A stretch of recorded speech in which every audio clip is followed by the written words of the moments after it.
অলঙ্কৃত্যাত্মাनं নব বিবিধরত্নৈরিব বলৎ বিবর্ণত্ত স্তম্ভাস্ফুট বচন কম্পাশ্রুপুলকৈ হসন সিদ্ধন নিত্যন শীতগিরিপতির্নির্ভরমুদে পুরা শ্রী গৌরাঙ্গো হৃদয়োদয়ন্মাং মদয়তি রসোল্লাসৈস্তির্যং গতিভীরভীতমারিবিরলম দিশো সিঞ্চল্লোকান্নরুণ জলযন্ত্রমিতয়ো মুদা তন্তৈর্দষ্টা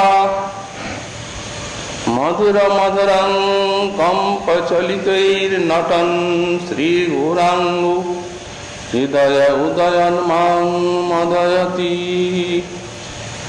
কলি পাবনাবতার শ্রী শ্রী গৌরাঙ্গ মহাপ্রভু পরমন্তরঙ্গ পার্ষদ শ্রী শ্রী রাধা কুণ্ডাশ্রয়ী পরম পূজ্য পাদ শ্রী শ্রী রঘুনাথ দাস গোস্বামী চরণ তার শ্রী শ্রী গৌরাঙ্গ স্তব কল্পতরুতে দ্বিতীয় এবং তৃতীয় সংখ্যক শ্লোকে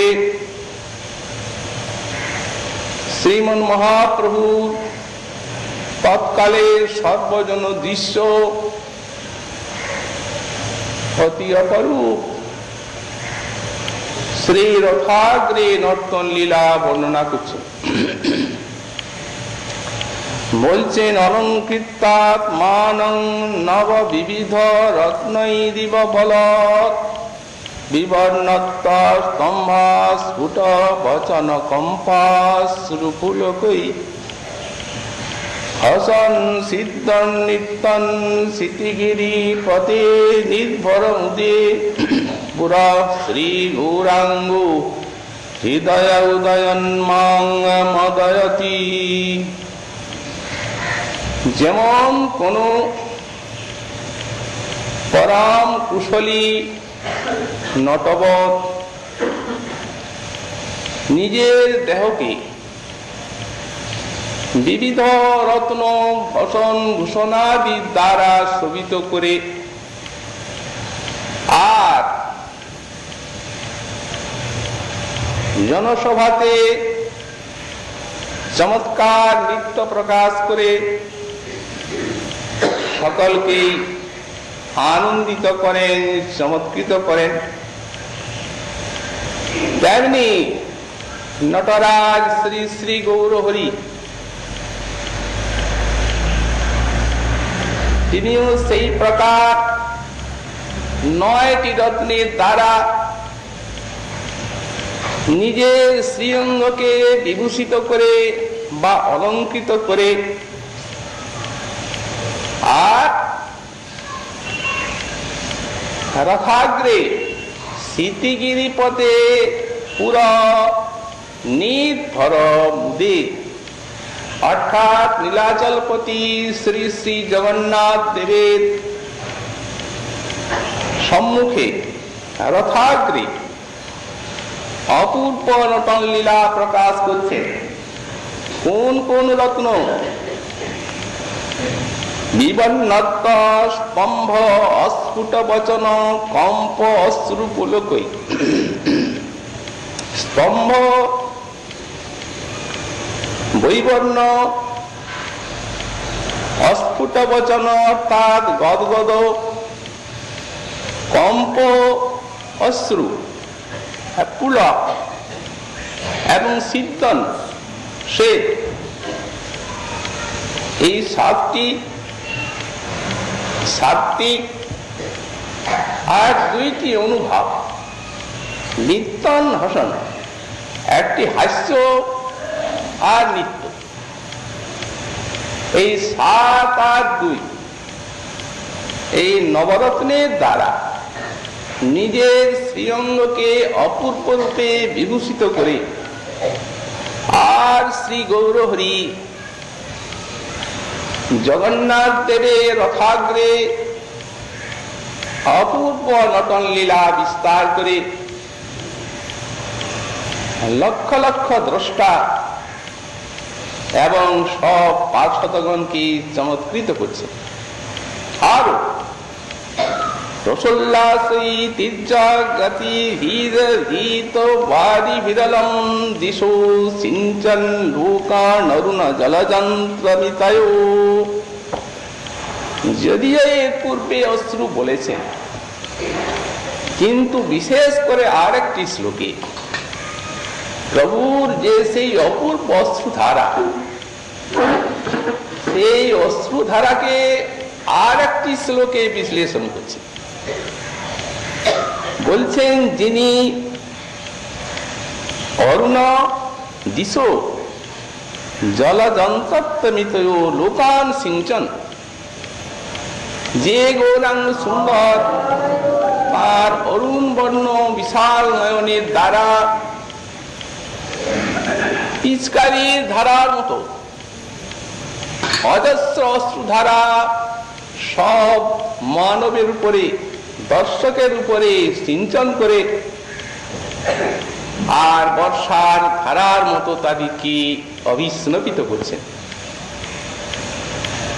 এবং মুদা দন্তৈ দষ্টা মধুরমধরম, পরমানন্দ ভরে তার কম্পচলিত অধরম, অধরটি যে কম্পিত হচ্ছে মধুর, সেই অধরকে দন্তের দ্বারা দংশন করেছে। আনন্দ ভরে এই দন্তের দ্বারা দংশন করে আর নটন শ্রী গৌরাঙ্গ হৃদয় উদয়ন মাং মদয়তি, অপূর্ব নৃত্যকলা বিস্তার করে রথাগ্রে যিনি আমার হৃদয়ে উদিত হয়ে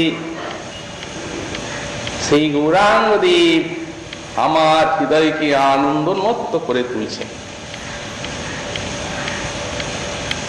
কবিরাজ গোস্বামী পাদ লিখেছেন, রথাগ্রে নর্তন প্রভু অতি চমৎকার।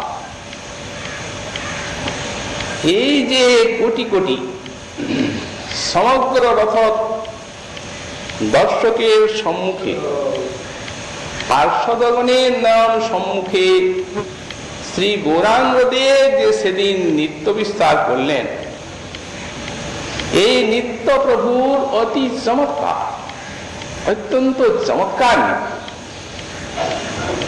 অষ্টসাত্ত্বিক ভাবোদয় হয় সমকাল, এককালে অষ্টসাত্ত্বিক ভাবের উদয়, সমকালে। সাত্ত্বিক ভাব কাকে বলা যায়?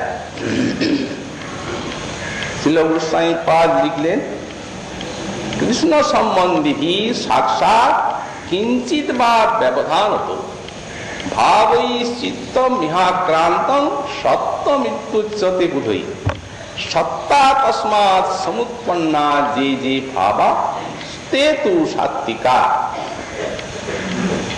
বললেন, যখন কৃষ্ণ সম্বন্ধীয় ভাবের দ্বারা সাক্ষাৎ ভাবে বা কিঞ্চিত ব্যবধানে ভক্তের চিত্তটি আক্রান্ত হয়, তখন সেই চিত্তের নাম হয় সত্য। সেই সত্যের থেকে প্রকাশিত হয় যে সকল ভাব, এই তাদের বলা হয় সাত্ত্বিক। এখানে কৃষ্ণ সম্বন্ধী সাক্ষাৎ কিঞ্চিত বা ব্যবধান দুটি কথা বলেছে। কৃষ্ণ সম্বন্ধীয় ভাবে সাক্ষাৎ রূপে অথবা কিঞ্চিত ব্যবধানে। তো সাক্ষাৎ কোনটা আর ব্যবধানেই বা কোনটা? মহাজন ব্যাখ্যাতে লিখেছেন, যেখানে সাক্ষাৎ বলতে এই যে পঞ্চবিধ যে মুখ্য রস, শান্ত, দাস্য, সখ্য, বাৎসল্যাদি, এই পঞ্চবিধ মুখ্য রসের দ্বারা যখন কৃষ্ণ সম্বন্ধীয় ভাবে চিত্তটি আক্রান্ত হয়, তখন তাকে বলা হয় সাক্ষাৎ। আর হাস্যাদ্ভুত ইত্যাদি সপ্তবিধ গৌণ রসের দ্বারা যখন চিত্তটি আক্রান্ত হয় কৃষ্ণ সম্বন্ধীয় ভাবে, তখন সেটিকে বলা হয় কিঞ্চিত ব্যবধানত। কিঞ্চিত ব্যবধানে চিত্তটি আক্রান্ত, সেই চিত্তের নাম হলো সত্য। সেই সত্যের থেকে এই ভাবগুলি উঠে, যে ভাবরত্নে শ্রীমন মহাপ্রভু তার শ্রীঅঙ্গকে বিভূষিত করে আর নিত্যকলা বিস্তার করছেন রথের অগ্রে, সেই ভাবগুলি, সেই অলঙ্কারগুলি হচ্ছে এই ভাব, অষ্টসাত্ত্বিক ভাব। এগুলি কি? স্তম্ভ, কম্প, শ্বেত, বৈবর্ণ, পুলক, তারপর অশ্রু, কম্প এবং এই কম্প এবং প্রলয়, মূর্ছা, এই আটটা, এই আটটি ভাবে বিভূষিত হয়ে আর শ্রীমন মহাপ্রভু নিত্যকলা বিস্তার করছেন। এগুলি সাতটি। আর দুটি বলেছেন, এর মধ্যে সাতটি বলেছেন এখানে, আর দুটি বলেছেন অনুভব। একটি হচ্ছে হাস্য আর একটি নৃত্য। অনুভবটি কি? অনুভাবাস্তু চিত্তস্থ ভাবানাং অববোধকা। এই অনুভবটি হচ্ছে চিত্তস্থ ভাবের অববোধক। চিত্তটি যে ওই ভাবে আক্রান্ত, এই অনুভবগুলি তা জানিয়ে দিচ্ছে। এগুলি হচ্ছে যেমন একটা নৃত্য, ক্রোশন, হুঙ্কার, লুণ্ঠন, গড়াগড়ি, হিক্কা, শ্বাস, লোকাপেক্ষা ত্যাগ, এইগুলি হচ্ছে অনুভব। মহাপ্রভুর শ্রীবিগ্রহে যে রক্তোদ্গম, এটিকেও অনুভবের ভিতরে গোস্বামীপাদ দিয়েছে, কিন্তু সেখানে লিখছেন যে এটি অতি বিরল, একমাত্র মহাপ্রভুতেই দেখা গেছে, অন্যত্র নেই বলে এটি বিরল বলে উল্লেখ করা হয় না। ব্যাখ্যাতে যখন শেষের দিকে এটি উল্লেখ করছেন। যাই হোক, এখন এখানে দুটি দিয়েছেন, একটা নৃত্য আর একটি হচ্ছে হাস্য। আচ্ছা, এখন ওই সাত্ত্বিক বিকারও যে প্রকার ভাবের উপবোধক, এই অনুভবও সেই রূপ চিত্তস্থ ভাবের উপবোধক। তাহলে দুটি করার কি দরকার? যেখানে মহাজনগণ তত্ত্বের লাঘব পান, সেটাকে আর বিস্তার করে জটিল করতে চান না, তাহলে দুটি ভাগ করলেন কেন? এই দুটি ভাগের কারণই হচ্ছে এই যে এই যে অষ্টসাত্ত্বিক বিকার, এগুলি হচ্ছে স্বাভাবিক,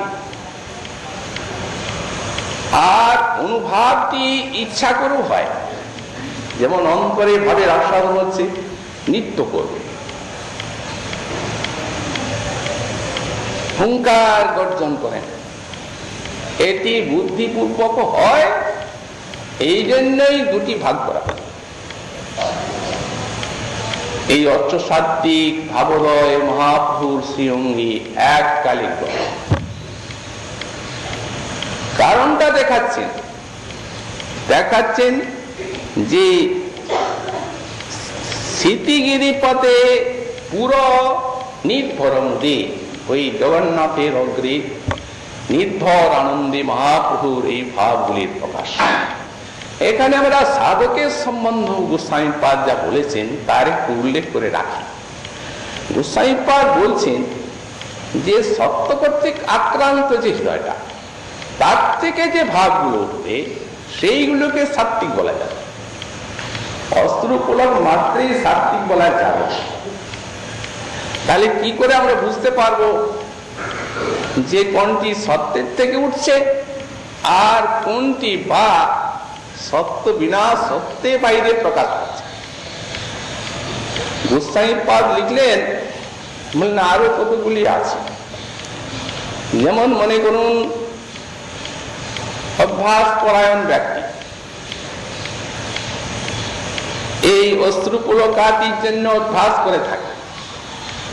এখন সেই অভ্যাস পরায়ণ ব্যক্তির ভিতরে অশ্রুপুলকাদি দেখা দেবে, কিন্তু ভক্তির সঙ্গে সেখানে কোনো সম্পর্ক নেই। হয়তো দেখবেন ভজন নেই,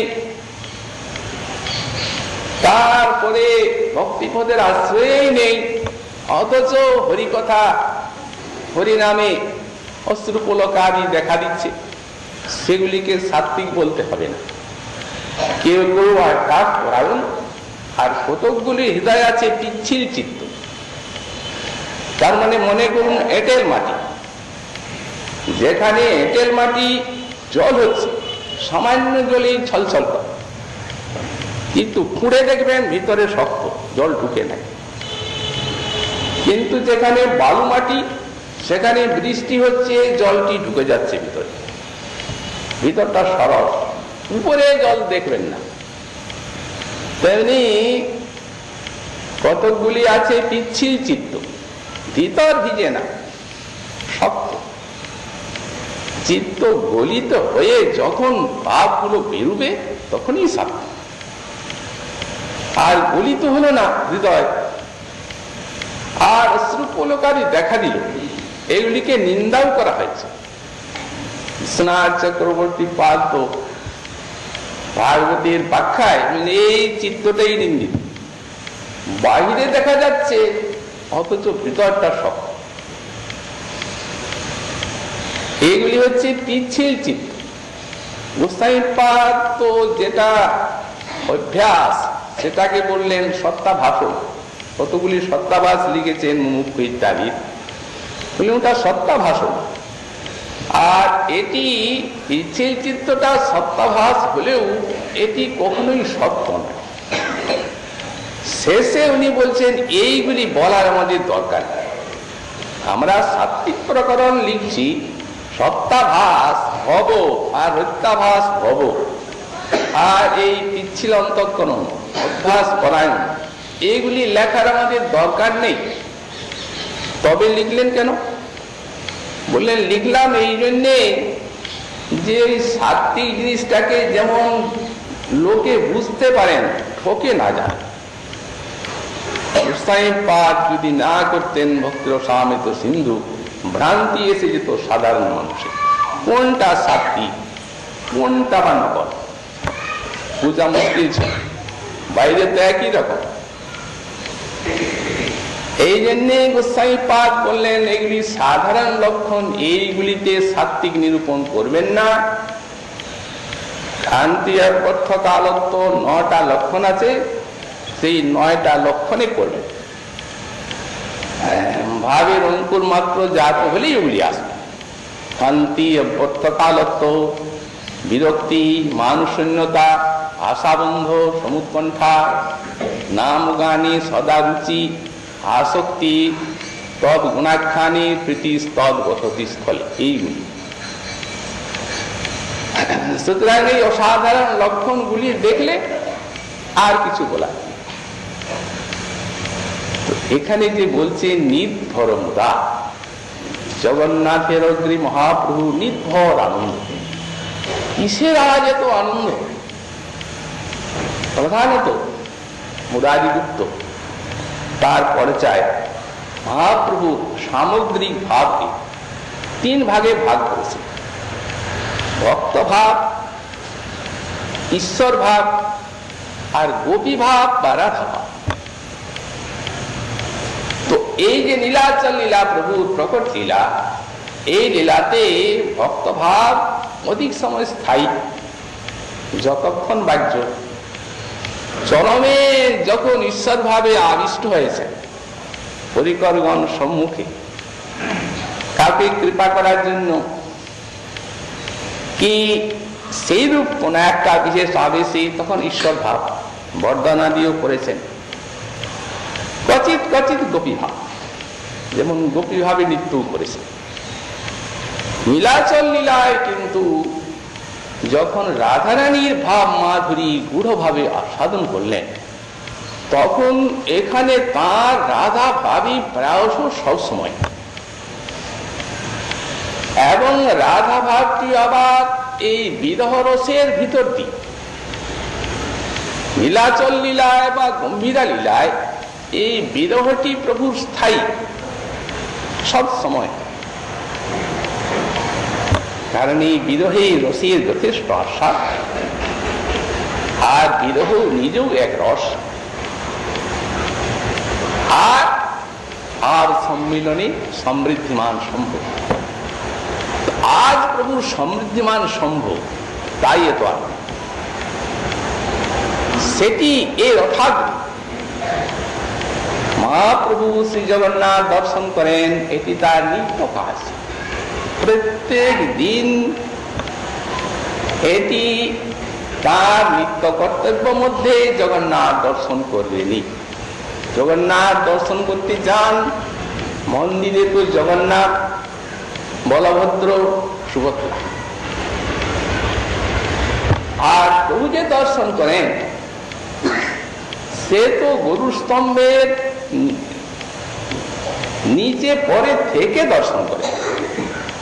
কারণ যখন ভগবত দর্শন আদি হবে, কোন মহাজন যদি দর্শন করেন সম্মুখে, তো তার সামনে গিয়ে দর্শন করা এটি শাস্ত্রে তো নিষিদ্ধ আছে।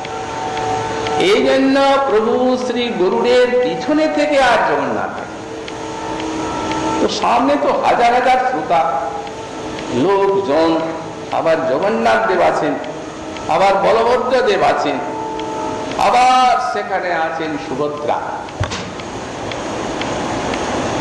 রাধা ভাবে আবিষ্ট প্রভু বুকটা ভেঙে যায়। কারণ কুরুক্ষেত্রে দর্শন পেয়েছি, এই প্রকারের প্রভুর ভাব হয়। যা জিনিস কোটি কোটি প্রাণ তিনি বুকে জড়িয়ে ধরতে পারেন না।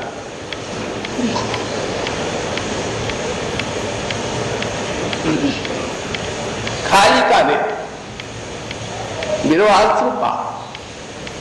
সেই গুরু স্তম্ভের তলে আছে এক নিম্ন খালে, সেখাল ভরিল শ্রু জলে, এত শ্রু। এই বিরহাশ্রু জলে গরু স্তম্ভের নিচের খালটা ভরে যায়। মনে মনে কত কথা বলে, কোথায় বৃন্দাবন আর কোথায় কুরুক্ষেত্র। এখানে তোমায় এইভাবে পেয়ে কি আমাদের মন করে, বৃন্দাবনী উদয় করা হোক আপন চরণ।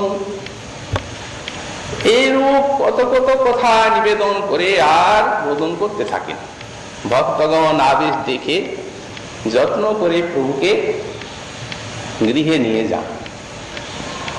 আজ যখন রথযাত্রার দিন, জগন্নাথ দেব যাচ্ছেন রথে একা, বলভদ্রের আলাদা রথ, সুভদ্র আলাদা। একা জগন্নাথ দেব রথে আছেন একা, আর প্রভু দর্শন করছেন শ্রী জগন্নাথ দেবের।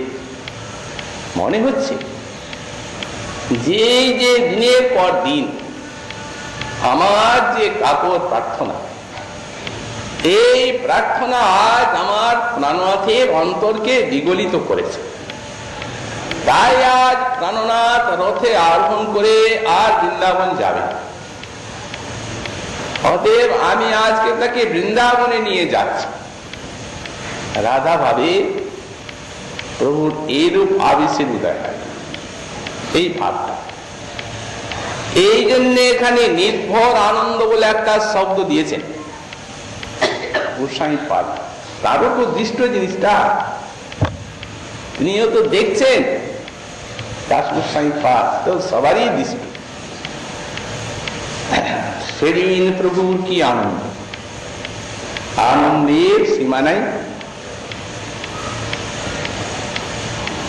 আর সব গৌড়ের বৈষ্ণবগণ আর লক্ষ লক্ষ সমস্ত দর্শকের সমক্ষে শ্রীমন মহাপ্রভু আনন্দ ভরে নৃত্য করবেন।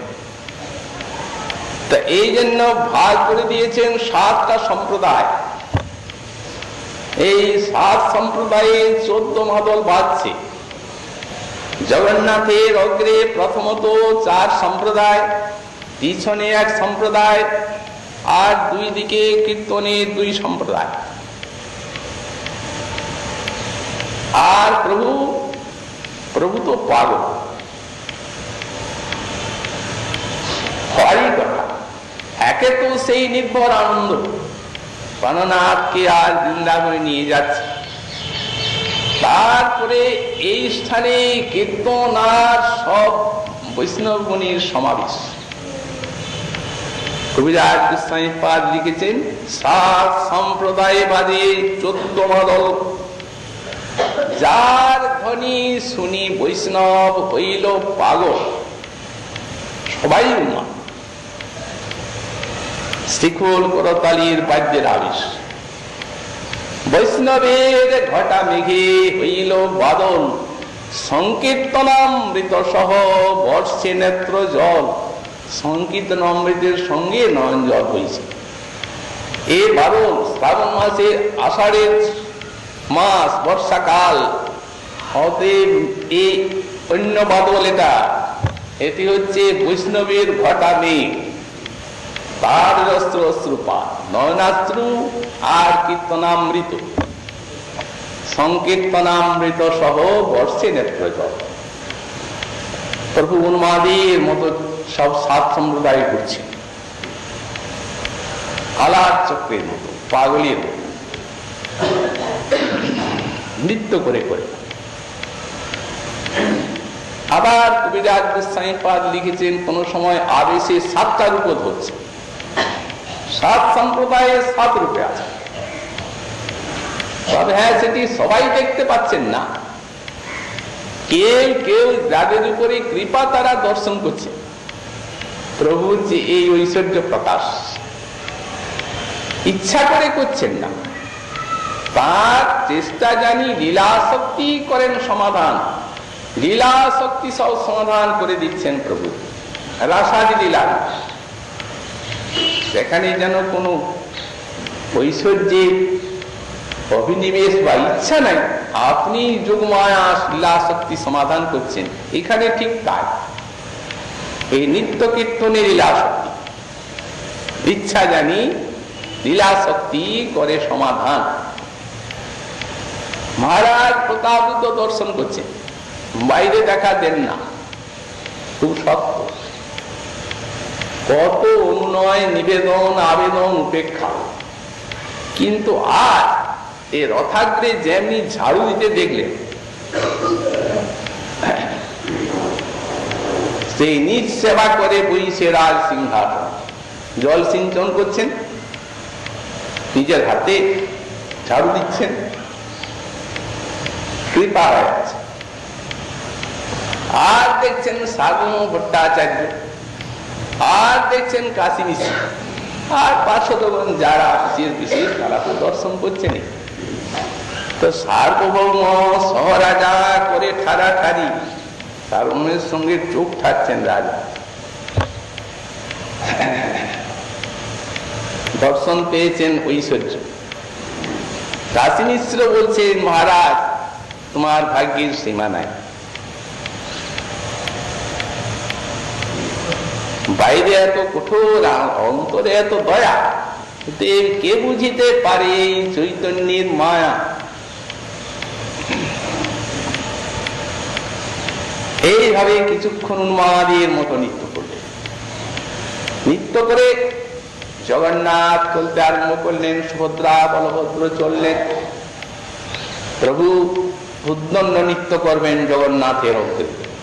তখন 7 সম্প্রদায়কে এক জায়গায়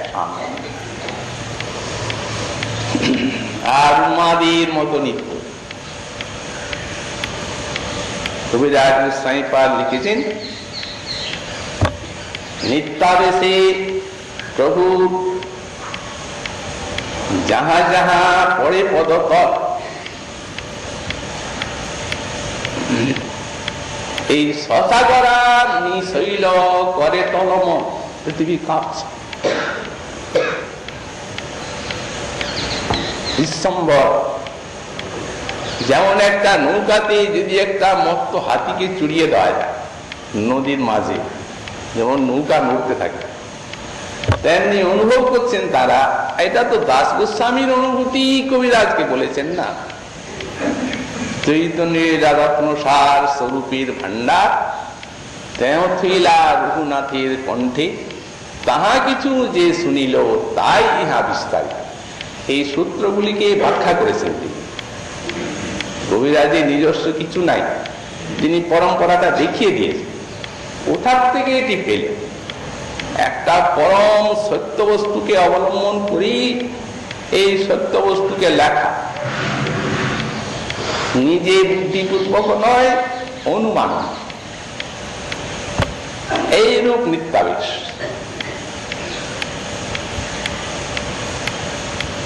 এই সকল রত্নেতে বিভূষিত শ্রী গৌর সুন্দর, সেই উদ্দণ্ড নিত্যে প্রভুর অদ্ভুত অধিকার। কবিরাজ গোস্বামী পাদ লিখছেন, অষ্টসাত্ত্বিকে ভাবোদয় হয় সমকাল, এক কালে আটটি ভাব যাচ্ছে। কিরূপ? সবগুলি বিলক্ষণ। মাংস ব্রণ শহরম বৃন্দ পুলকিত, পুলক ভাবটা এমনি বিশাল এবং এমনি বৈশিষ্ট্য প্রাপ্ত, সবগুলি বৈশিষ্ট্য প্রাপ্ত। কারণ এই ভাবগুলি প্রথমত চার প্রকার। একটা ধুমায়িত, একটা জ্বলিত, একটি হচ্ছে দীপ্ত, আর একটা উদ্দীপ্ত। প্রথমে চার প্রকারে এগুলিকে ভাগ করা হচ্ছে। তো ধুমায়িত কোনটি? হয়তো একটা আছে, অশ্রু আছে, কি পুলক আছে, কিংবা দুটো আছে, অশ্রু পুলক আছে। যদি কষ্টের সঙ্গে সেটি সম্বরণ করতে পারা যায়, তাহলে এটিকে ধুমায়িত বলা হয়। আর তারপরে বৈশিষ্ট্য প্রাপ্ত হয়ে জ্বলিত। যখন জ্বলিত তখন হয়তো দুটা থাকে, তিনটাও থাকে, তখন সম্বরণ করা যায় কষ্টের সঙ্গে, তখন ওটাকে জ্বলিত বলা হয়।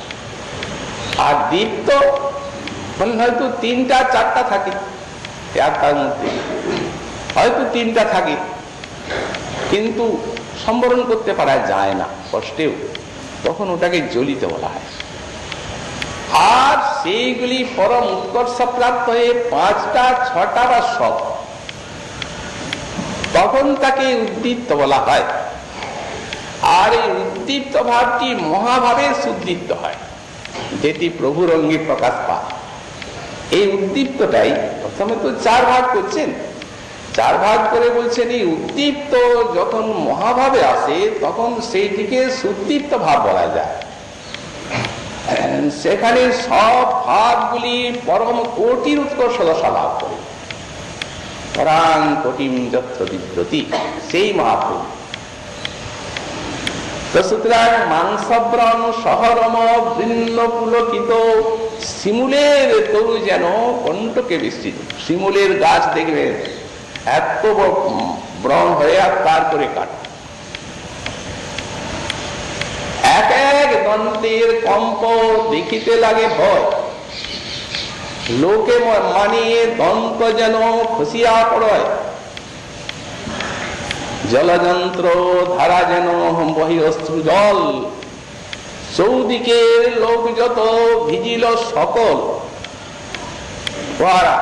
জলযন্ত্রের ধারা, গৌরবর্ণ অঙ্গ প্রভু দেখিয়ে অরুণ, প্রভু অঙ্গ দেখি যেন মল্লিকা পুষ্প সম। কোন সময় মল্লিকা পুষ্পের মতো সাদা, কোন সময় অরুণ বর্ণ গৌর অঙ্গ।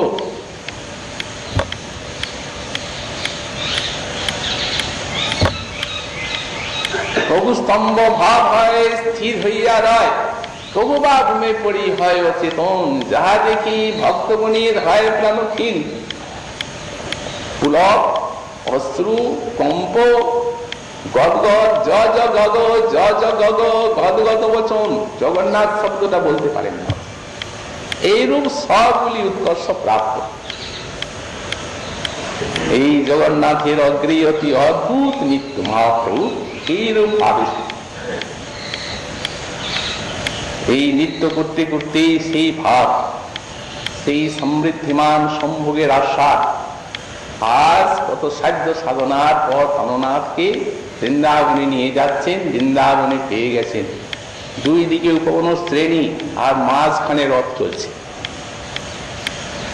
মহাপ্রভুর সেই ভাব মন জেনে স্বরূপ গান ধরেছেন। সেই তো পরাণনাথ পাইনু যাহা লাগি মদন দহনে ঝুরি গেনু। এই ধোয়ায় আর আস্বাদনার শেষই হয় নাই। ওই স্বরূপ গাইছেন আর প্রভু আবেশে নৃত্য করছেন। নবীনা বিপ্রলম্ভীন সম্ভোগ পুষ্টিম স্মৃতি। বিরহ ব্যতীত সম্ভোগ রসের পুষ্টি হয় না। তো পুষ্টি তো একরকম নয়। যখন পূর্বরাগের পরে মিলন হয় তখন সেটিকে সংক্ষিপ্ত সম্ভোগ বলা হয়। যখন মানান্তে কানতে কানতে মিলন হয় তখন সেটিকে সংকীর্ণ সম্ভোগ বলা হয়। যখন অদূর প্রবাসী অর্থাৎ এই যে বনগমন করেন তারপরে যে মিলন হয় তখন সেটিকে সম্পন্ন সম্ভোগ বলা হয়। আর এই যে মাথুর বিরহ সুদূর প্রবাস, এতে এরপরে যখন মিলন হয় তখন এইদিকে সমৃদ্ধিমান বলা হয়। একদিকে বিরহ নিজের রস, আর তারপরে এই ভাব সম্মিলনে সমৃদ্ধিমান সম্ভোগের আশা।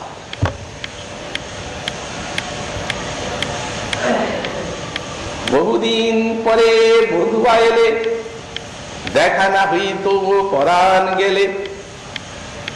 এই দুঃখিনীর দিন দুঃখেতে গেল। তুমি মথুরা নগরে ছিলে তো ভালো, আপনার দুঃখ কিছু না গনি, তোমার কুশলে কুশল মানি।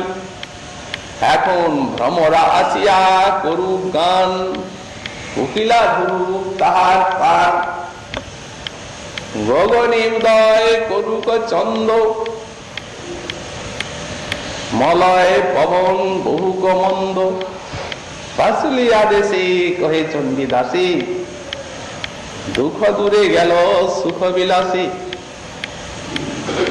বিদ্যাপতিও গিয়েছে এই সমৃদ্ধিমান। আজু রজনী হাম ভাগে পহায়নু, দেখিনু পিয়া মুখ চন্দা। জীবন যৌবন সফল করি মালিনু, দশ দিশ ফেলনির দন্দা। সই কোকিল লাখ লাখ ডাকু, লাখ উদয় করু চন্দা। পাঁচ বান অব লাখ বান হৌ, মলয় পবন বহু মন্দা। সবযোগ মূর্ষে প্রিয় সঙ্গ হব, তবহু মানব নিজ দেহা। বিদ্যাপতি কহ অল্প ভাগিন ধরি ধনী তুয়ান বলিহা। এই সমস্ত ভাব স্বরূপের সঙ্গে আস্বাদন করেন মহাপ্রভু। আর সেই নির্ভর আনন্দী দিবস হয়ে যান, নিত্য কীর্তন আদি করেন। আবার ভাবান্তরও ঘটে। দেখতে দেখতে প্রভুর আবার একটি ভাবান্তর এলো। তখন সাধারণ একটা শ্লোককে পাঠ করছে। যকুমার হর সবহি বর, তায়েব চক্র খপা। তে চন্মিলিত মালতী সুরভয়, প্রৌঢ়া কদম্বা নীলা। সা চৈবাস্মি তথাপি তত্র সুরত ব্যাপার লীলা বিধৌ। রেবা রোধসী ভিক্ষা করে মাধু তৈরি করে নিয়ে আর দিচ্ছে। সে ভিক্ষায় মন যোগীর গাঠই জীবন, সেই ভিক্ষায় তার টান আছে। সখা দেহ নেই, ইন্দ্রিয় নেই দেহের মধ্যে, আমার মন নেই, শূন্য মৌর শরীর আলয়, শরীর আলয় আমার শূন্য। ওহো, এই কষ্ট সহ্য করা যায় না। এমন বিকল হয়ে কাঁদতে লাগলেন। রামানন্দ রায় স্বরূপ দামোদর কি করেন, প্রভুর এই দশা, কেবল কৃষ্ণ কথা শোনাচ্ছেন রামানন্দ রায়, এছাড়া তো আর সান্ত্বনার কোন উপায় নেই। আর স্বরূপ দামোদর পদ পদাবলী গান করছে, রাত দ্বিপ্রহর হয়ে গেল। উভয়ে মিলে কিছুটা সান্ত্বনা দিলেন, একটু বিশ্রাম করো।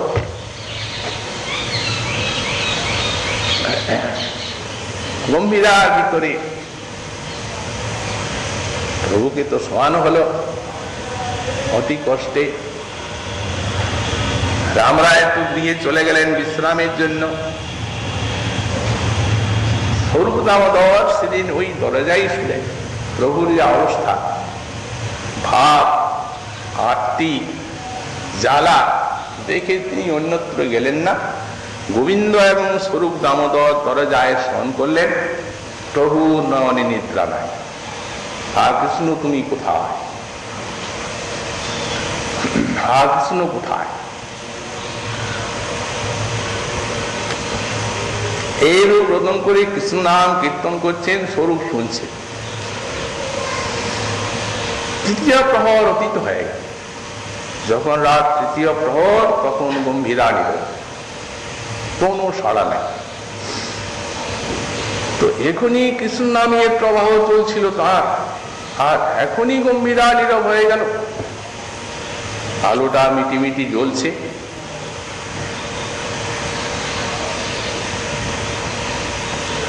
স্বরূপ দামোদর উঠলেন, উঠে দেখছেন সবসময় একটা আশঙ্কা, এই সময়টা নেই, সবসময় ভয়, কখন কি হয়। দেখতেন গম্ভীরাকে প্রভু নাই, কোথায় গেলেন? তিনটা দ্বার দেওয়া আছে ক্রমে ক্রমে, কিন্তু তিন দ্বার দেওয়া আছে, প্রভু নাই ঘরে।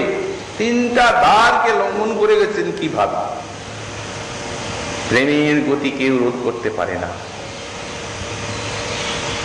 বিশেষত শ্রী শ্রী রাধারানীর সেই মহা আকর্ষণীময় ভাবকে অঙ্গীকার করেছেন মহাপ্রভু। অতিশয় ভীত হয়ে পড়লেন স্বরূপ, ভক্তগণকে জাগালেন। চার দিয়ে একটা সাড়া পড়ে গেল, মহাপ্রভু নাই, কোথায় গেল? অন্বেষণ করতে আরম্ভ করলেন। খুঁজতে খুঁজতে খুঁজতে খুঁজতে হঠাৎ দেখেন যে সিংহধারীর উত্তর দিয়ে একটা জায়গা আছে, সেইখানে প্রভু পড়ে আছে। তো পড়ে আছেন প্রভু এমন ভাবে অবস্থা, দেহের যে সকল দেখেই পার্শ্বদেরা রোদন করতে লাগে। অবস্থাটা কিরকম হয়েছে? অস্থি সন্ধিগুলো ছেড়ে গেছে। দাস গোস্বামী পাদ উনি লিখছেন যে সেই বিশাল বিরহে শ্লথ সেই সন্ধিত তার ভুজপদ অধিক দৈর্ঘ্যম দধত, মানে সন্ধিগুলো ছেড়ে গেছে এক এক বিতষ্টি করে, এতটা করে, মানে এইখানে যে সন্ধিটা এতটা ছেড়ে গেছে, লম্বা হয়ে গেছে হাত, এইখানে চর্মটা আছে ওই এক বিতষ্টি, এইখানে এক বিতষ্টি ছেড়েছে, চর্মটা আছে এইখানে এক বিতষ্টি ছেড়েছে, তাহলে তিন চার হাত একটা হাত। তেমনি চরণের নিচে গ্রন্থি সে এক বিতষ্টি ছেড়েছে, হাঁটুতে এক বিতষ্টি ছেড়েছে, এখানে এক বিতষ্টি ছেড়েছে লম্বা, এই গলদেশে ছেড়ে গেছে, প্রত্যেকটা কোমরে ছেড়ে গেছে, প্রত্যেকটা সন্ধি ছেড়ে গেছে, বিশাল লম্বা হয়ে পড়ে আছে।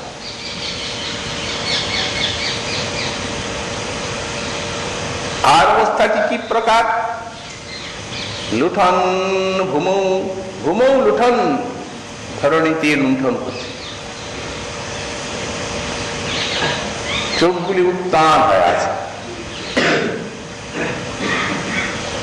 তারপরে কাক্কা বিকল বিকলম, কাক্কা গদ গদ বচা রুদন, লুণ্ঠন করতে করতে অত্যন্ত বৈকল্যের সঙ্গে অতিশয় বিকল হয়ে আর কাকুবাণী প্রকাশ করতে করতে আর রোদন করছে, মানে খুব করুণ বিলাপ করতে করতে কাঁদছে আর গড়াগড়ি যাচ্ছে। এই অবস্থা দেখে ভক্তগণ পরম চিন্তান্বিত হয়ে পড়লেন, ভাবতে পারেন না এইরূপ কোন দশা হতে পারে। রাধা রানী তো শ্রী বৃন্দাবনে এইরূপ দেখা যায় না, ভাগবতে শোনা যায় না। যাহা নাহি দেখি শুনি শ্রী ভাগবতে, সেই সব বিকার প্রকাশে সচি সুতে। তবে হ্যাঁ, ভাগবতের মূলে নেই ঠিক, তবে ওই জীব গোস্বামীপাদ বর্ণনা করেছেন তার শ্রী গোপাল চম্পুতে, যে যেখানে সেই ভ্রমর গীতির শেষ হয়ে গেল, সেই ভ্রমর গীতির শেষের পরেই ভৃঙ্গ চলে গেল। ভ্রমর যখন উড়ে গেল, রাজরানী আবেগে মূর্ছিতা হয়ে পড়লেন।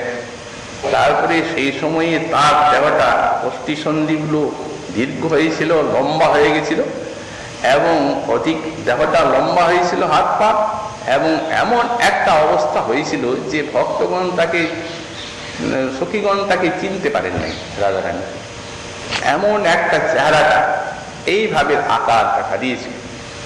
এই সূত্র গোস্বামীপাদের বাণীতে আছে, সেই দিব্য নয়। কিন্তু এখানে এই প্রকারের যে একটা একতা পর্যন্ত প্রকাশিত হওয়া, গোস্বামীপাদের শ্লোক দেখলে মনে হয় যে ঠিক এতটা নয়। একটু বিকৃত হয়েছিল সন্ধিগুলি, এবং চেহারাটিও বিকৃত হয়েছিল রাধারানী, কিন্তু এর তো অন্যরূপ। এর কারণ আছে, কারণ সেখানে রাধার এত বিশাল গম্ভীর, যে সে আধারের জন্য ওই যে এতটা ভোগ করছেন, এক ফোঁটা যদি বেরিয়ে যায় বিশ্ব ছাই হয়ে যাবে, তাহলে আধারটা কি? আর এখানে তো কৃষ্ণ আস্বাদন করছেন কিনা, রাধারানী ভাবটা নিয়েছেন নিজেই শ্রীকৃষ্ণ আস্বাদন করছেন, এই জন্য এত দূর সামলাতে পারেন নাই। উনি সামলেছেন অনেকটাই, তাই দেখা যায় না। তাই কি জিনিস, এই জন্যে ভাগবতী যা পাওয়া যায় না, এই সেই বিকার শ্রীমন মহাপ্রভুতে দেখা গেল। এখানে উপায় কি হবে? সেই অবস্থায় তো গম্ভীরায় বইও মানা যাবে না। ভক্তগণ তো কাঁদছেন, কারো দেহে প্রাণ নাই, ধরে প্রাণ নাই কারো। স্বরূপ দামোদর তিনি জানেন প্রভুর অন্তর, তিনি প্রভুর কানে উচ্চস্বরে হরিনাম করছেন। ওই একমাত্র উপায়, খুব জোরে কৃষ্ণ নাম করছেন কানের কাছে। কৃষ্ণ নাম করতে করতে করতে করতে অনেকক্ষণে সেই কৃষ্ণ নাম ভিতরে ঢুকলো। কৃষ্ণ নাম ভিতরে ঢুকে যখন অন্তর স্পর্শ করলো, এমনি অদ্ভুত সহসা প্রভু হুঙ্কার করে উঠলেন। যেমনি হুঙ্কার করে উঠলেন, অস্থিসন্ধি আপনা আপনি লেগে গেল যথাস্থানে। পূর্ববৎ যথাযোগ্য শরীর হইল সেই মহাপ্রভু, যাকে চিনতে পারেন নাই, এইরূপ একটা অবস্থা দেখে ভক্তমণির দেহে প্রাণ এলো। উনি তো যা দিয়ে তাকাচ্ছেন, আমি কোথায় কোথায় এসেছি, তোমরা আমায় কোথায় নিয়ে এলে এখানে? স্বরূপ দামোদর বলছেন, প্রভু চলো চলো, তোমাকে তোমার গৃহেই সব কথা নিবেদন করব। ভক্তগণ নিয়ে এলেন গম্ভীরায়। কি কি হয়েছিল সেখানে, তোমরা আমায় কেন নিলে? তখন স্বরূপ দামোদর সব ঘটনা খুলে বলে দিলেন। যে অবস্থা প্রথমে হয়েছিল, যেরূপ তার রোদন, যেরূপ তার মনোবেগে গমন, প্রভু বলছেন আমি তো কিছুই জানি না, সবে দেখি কৃষ্ণমোর হয় বিদ্যমান, আর দেখা দিয়া তৎকালে হয় অন্তর্ধান। এইটুকুই জানি, কেবল কৃষ্ণ দেখা দিচ্ছে আর চলে যাচ্ছে, দেখা দিচ্ছে আর চলে যাচ্ছে, আর কিছুই আমি জানি না। গোস্বামী পাদ বললেন সেই অলৌকিক দিব্যন্মাদ আর যার সেই শ্রী গৌরাঙ্গদি মামার হৃদয়ে উদিত হয়ে আর আমাকে উন্মত্ত করে তুলছেন।